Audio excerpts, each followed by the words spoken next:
Hello and welcome. We start with South Africa. Amid a spat with the United States over President Donald Trump's aid cuts and accusations of land confiscations, Pretoria has sought to diffuse the tensions. How? By dialing Trump's quote-unquote first buddy, Elon Musk. President Cyril Ramaphosa spoke to South Africa-born tech billionaire Elon Musk, who is a close ally of the US President Donald Trump. He talked to Musk about misinformation and distortions about South Africa. This after US President Donald Trump said that he would suspend over $400 million aid to the country over its land reform policy that allows government to seize land without compensation. Musk also joined Trump and slammed the Ramaphosa government for openly racist land ownership policies. Ramaphosa has rejected the accusations and has sought to engage with Trump. Elon Musk's father said amid the growing tensions, he arranged Musk's call with Ramaphosa after a special request was made by the South African president. So I got a call from the PA of Mr. Ramaphosa while I was having supper in a restaurant, asking me if I can speak to Mr. Ramaphosa. So, without divulging things, I was asked if I can arrange a quick talk between Ramaphosa and Elon last night. So I said, all right, so I did. And then they spoke a few minutes later, and it's on my phone. Ramaphosa told Elon Musk that South Africa respects the rule of law, justice, fairness and equality, as Trump has accused his government of treating certain classes very badly and conducting human rights violations. Trump later also said that Pretoria is doing much worse without elaborating. Last month, Ramaphosa signed into law a bill that allows land seizures without compensation in certain circumstances. Land ownership has long been a contentious issue in South Africa, with most private farmland owners by white people, even 30 years after the end of the racist system of apartheid. Ramaphosa has clarified that the law will not allow any forceful expropriation, but criticism continues. The new land seizure law is also opposed by members of Ramaphosa's coalition government, including the second largest party, the Democratic Alliance, who is a big advocate of white rights. Elon Musk, who left South Africa when he was 17, has also reportedly condemned the reforms. While many saw his close ties with the new US president as an opportunity for South Africa, the reality seems different. Some analysts suggest Musk is upset because his Starlink internet service has not yet secured a license to operate in South Africa, even though Starlink services have expanded across Africa.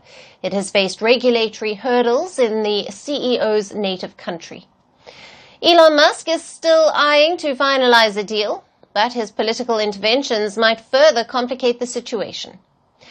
Are the Trump years going to create troubles for South Africa? Now, for more on this, we have with us Patrick Bond, a political economist who is joining us live from Cape Town, South Africa. Thank you for being with us. Great to be with you, Alison, and your viewers. Now, President Ramaphosa reportedly spoke to Elon Musk about addressing misinformation and distortions about South Africa. What specific narratives or false claims was he referring to that are currently shaping the international perceptions of the country? And how influential is Musk in countering or amplifying them? Well, he is an amplifier, isn't he? The control of X.com, formerly Twitter, is the single biggest platform for someone of his political ilk to, let's say, make mischief. And I think he's very much done that by implying that Cyril Ramaphosa is racist against whites. And this isn't the first time. Alison, you'll recall in 2018 and 19, there were controversies when one of the white lobby groups, AfroForum is its name, had told Ramaphosa's people that there was a white farmers' genocide, using that terrible word to describe what were basically some thousands of of farm murders, but also break-ins, sometimes due to socioeconomic distress. Terrible situation, of course, if you're a white farmer, but nothing like a systematic genocide. And so that's the most important misinformation that back in the first term led to a confrontation. And I think now it's not only this question of whether the expropriation bill, which is really the kind of bill that many countries have, and they aren't really particularly active in enforcing. For South Africa, for example, we've had 30 years and less than 10% of the land has been distributed from white owners who, in some cases in living memory, had expropriated it from black farmers to black farmers. And so we haven't really seen yet until a rural social movement emerges. I don't think we will. But by the way, another major bit of misinformation is that there's going to be de-dollarization led by the BRICS. And just as another reflection of how ill-informed Trump is, he actually a couple of weeks ago said that Spain was in the BRICS, and I must have mistaken it for the S in South Africa. Of course it's not. So there are lots of problems in the way Trump reflects on foreign policy. Right. And Trump's statement on suspending aid over the land reform has reignited global concerns. How significant is the US aid to South Africa? And could this move affect diplomatic or especially economic relations between the two countries? Yes, the diplomatic relations are absolutely fraught. And the president's main spokesperson, Vincent Magwenya, today was trying to put some of the tensions at ease. And he again invited Donald Trump for a game of golf. I mean, I think that everyone knows Trump cheats at golf, so I'm not sure what that'll accomplish.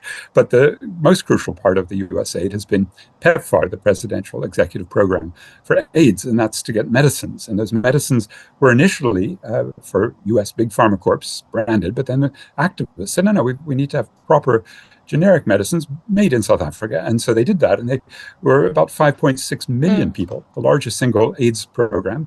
And by cutting 17% of the program, the roughly $400 million US, that's going to be devastating. And in about 2 weeks, we'll learn whether there is money in other accounts to cover that, because, well, there's a pause on it, but it looks like particularly NGOs that do prevention as well as treatment are going to be badly hurt.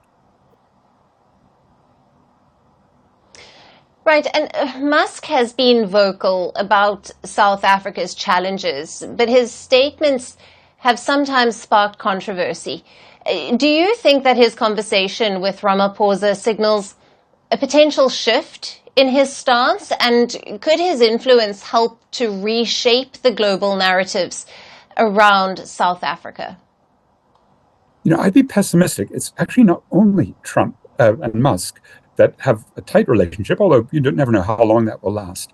J.D. Vance, the vice president, has a very tight relationship with Peter Thiel, his funder, who was also raised in white, male Johannesburg in the 1980s, a time of, little white boys being trained to run the apartheid system or run corrupt, economic systems. And I think there's a huge damage done.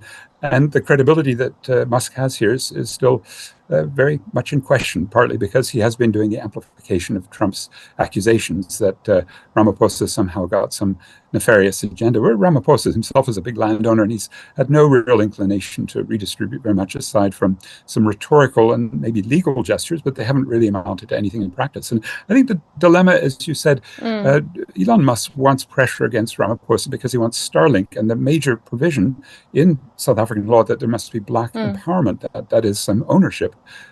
Elon Musk doesn't want any of that. He's made that clear. And I think this is a pressure point. Like we've seen Trump as a bully make these arguments and then back down. Mexico and Canada, maybe with the Panama Canal, hopefully with Greenland, he does back down.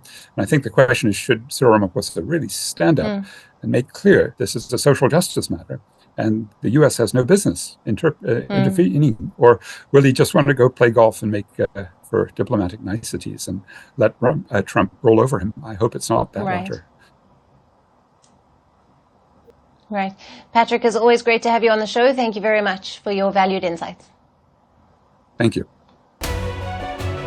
We're calling the show Vantage. We hope you like what we put together for you. Touted as the minimum defense from that video. India's neighbors were the first to send. This special edition of Vantage, live from the White House throughout this week. Yes, Hindu Mandir in we're on our way to Tel Aviv. City measure, but it's also the perfect way to drive. I don't think that Prime Minister of Bhutan, Sheryl Tagwe. Welcome to 60% of the world's office. Prime Minister Modi did the iron. we were actually How are you doing? How do you like? It's been 1 year since that meeting. Iron bars separate you from the outside. Out the vote effort. Trump had, it says, and at $4.3 trillion. 4.3 300 billion by 2030. That's what we need to tackle climate change.